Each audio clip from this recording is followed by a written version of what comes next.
હવામાન નિષ્ણાત નવલાલ પટેલે આગામી 36 કલાકમાં રાજ્યમાં કમોસમી વરસાદની આગાહી વ્યક્ત કરી છે. બંગાળની ખાડીમાં રચાતી સિસ્ટમ, અરબી સમુદ્રમાં લો પ્રેશર તથા ઉત્તર ભારતમાં આવતા પશ્ચિમી વિક્ષેપને કારણે રાજ્યમાં કમોસમી વરસાદની શક્યતા જોવામાં આવી રહી છે. દક્ષિણ ગુજરાતમાં ભારેથી અતિભારે વરસાદ સાથે કેટલાક વિસ્તારોમાં પૂરની પણ આશંકા છે. નવસારી, સુરત, ભરૂચ, વલસાડમાં ભારેથી અતિભારે વરસાદની આગાહી વ્યક્ત કરવામાં આવી છે. સૌરાષ્ટ્રમાં ખાસ કરીને દક્ષિણ ભાગમાં પણ ભારે વરસાદની શક્યતા છે. અમદાવાદ અને વડોદરા સહિત મધ્ય અને ઉત્તર ગુજરાતમાં વ્યાપક વરસાદ પડશે. અરવલ્લી અને સાબરકાંઠા જિલ્લામાં તો આજથી વરસાદી માહોલ જોવા મળશે.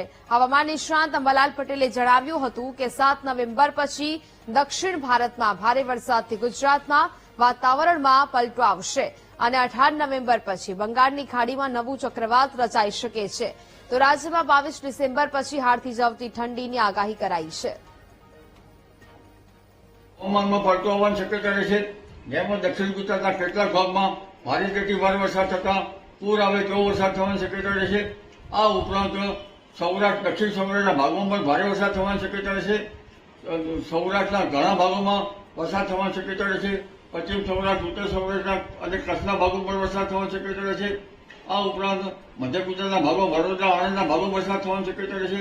કેટલાક ભાગમાં ભારે વરસાદ થવાની શક્યતા રહેશે. આ ઉપરાંત અમદાવાદ, ગાંધીનગરના ભાગોમાં વરસાદ થવાની શક્યતા રહેશે. અરવલ્લીમાં તો આજથી જ હવામાનમાં પલટો આવવાની શક્યતા રહેશે.